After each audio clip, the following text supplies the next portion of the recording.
But you notice it's not kicking off to one side real bad.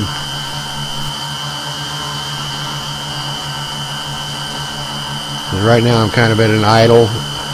What I'm doing, I'm holding onto the bottom of it, and I'm hovering, and I'm feeling it out to see which direction it's going to go. You know what I mean? And trimming it so that it don't spin out or do a flip. You know what I mean? And once I got it somewhat steady, then I went ahead and let it go.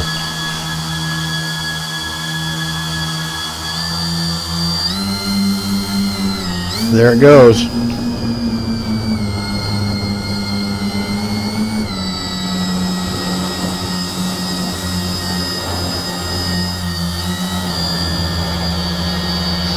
Yeah, if I would have had the goggles on, I could have kept my, you know, I probably would have been able to be okay. And notice when I had the motors throttled up, I got a lot of vibration. So I got to check my props. Again, I want to make sure that they're balanced, or my motors might be out of balance, one of them.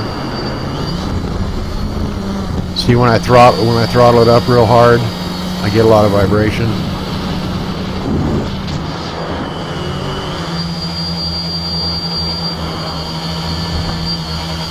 You see, I went kind of high. I wanted to kind of stay 2 or 3 mistakes above myself.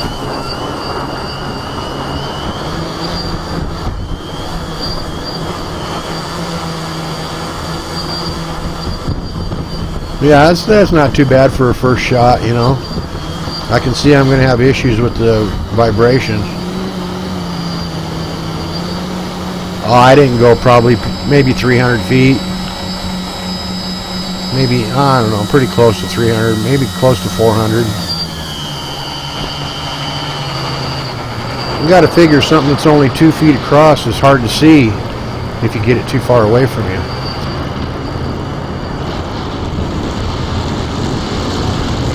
And you can bet next time I fly it, I'm going to have the FPV goggles set up. I mean, I got everything set up. You know, all I had to do was plug them in. I didn't have them plugged in. And see, I put everything on the thing so that I could balance it.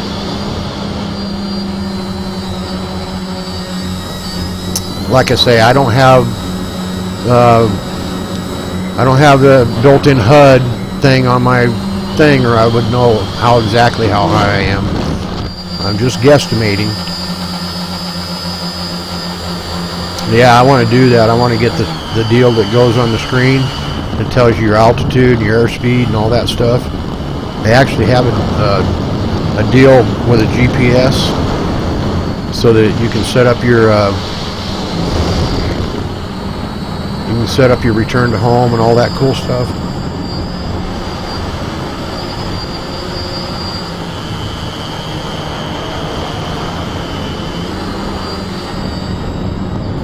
See, right there is where I started losing it. I think that's where it was.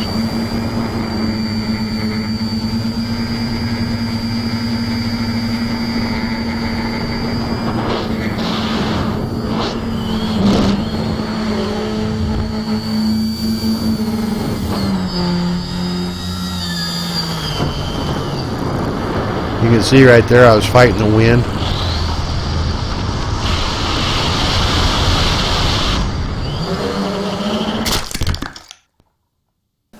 And there it was. That was the crash. And my Mobius is sitting there looking at the grass, so it didn't hurt the camera. Although it did break away, which was good. It broke away. That's what I wanted it to do.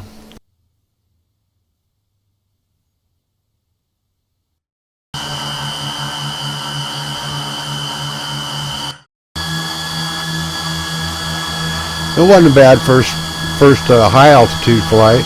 The first flight I did, it was really balanced well, and I kept it like below,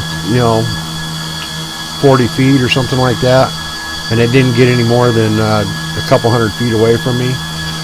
And then I remembered I forgot to turn the camera on, so I figured, no, well, I'll land it, right? So I brought it over towards me, and I landed it in front of me, and I landed it kind of hard and it broke one of the landing gear off because they're just wood, you know. But anyhow, that's why I was out of tweak the second time. You know, at ground level, it was only like a couple miles an hour. But I think there was a level of air up above. You know, once you get above the hillsides, kind of like thermals, because it was a warm day out there, and you can see what kind of ground it is.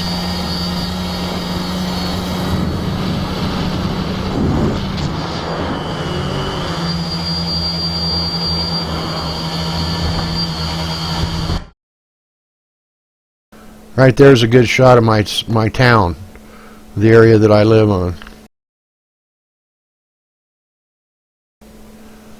As a matter of fact, see if I can find it. There's the road, the main road right here that I drove down. You turn right here, and right here's my house, right here. But that road right there goes up, and then it goes and hits a gravel road and comes out here.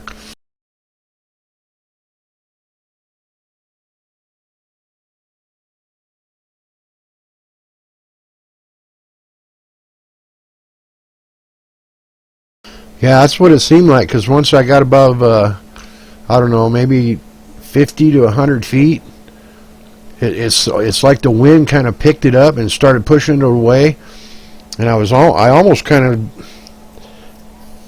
well, what happened was when it got up to about 200 feet or thereabouts, it's really hard to see. You know what I mean? So I kind of lost my orientation. I didn't know which direction it was going. And that's why I kind of moved around back and forth, as you can see what I was doing, you know, in flight.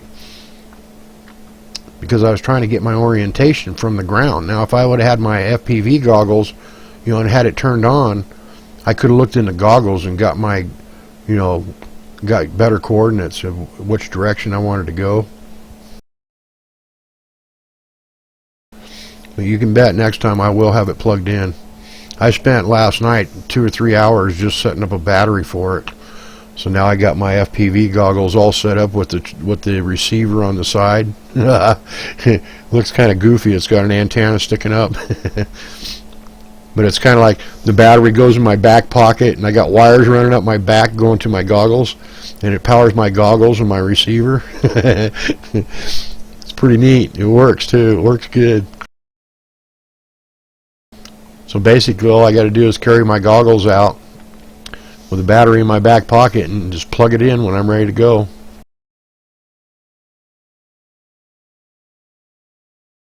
Yeah, I found this what was it? Oh, a 2400 milliamp per hour 6-cell nickel metal hydride battery from one of my old sailplane builds. You know, one of them sailplanes with a folding prop. And I use that. That thing is crazy, dude. 2400 milliamp per hour running a set of goggles, that'll last me all day. Yeah, I pulled this battery out, and I had a couple of them, and I tested them on the, you know, the battery tester.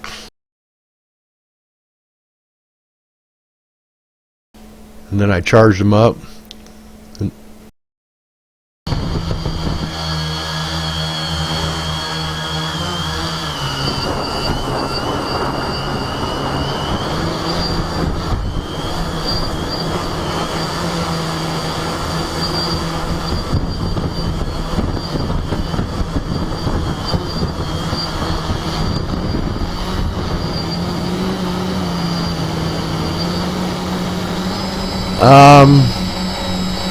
It's debatable.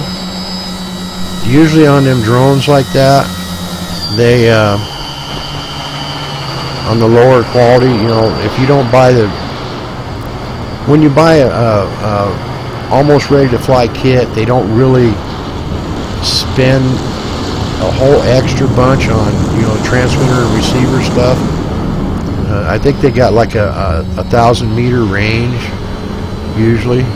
because they don't figure you're going to fly any further than 1,000 feet anyhow. If you do, it's out of sight pretty much, you know what I mean?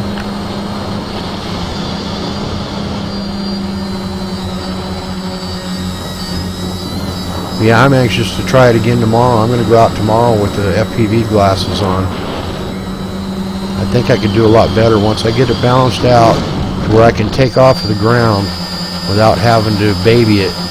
You know what I'm saying? That way I can put the goggles on and I can see from the start to the finish. I know I can fly a lot better that way, I think. See, like right there, I was making a mistake. A real sharp right-hand bank there. What was happening was I got my ailerons and my rudder mixed up. Oh yeah, I had them working. Yeah, I spent most of the evening last night putting them together. That's why I say I got the battery and everything all set up. I tried 2 or 3 different batteries with it. I had a 9-volt transistor battery. That didn't work. You know, what I ended up using was one of my old sailplane batteries. Oh yeah, I made sure everything worked before I even left the house. There it goes. Dang, that hurts.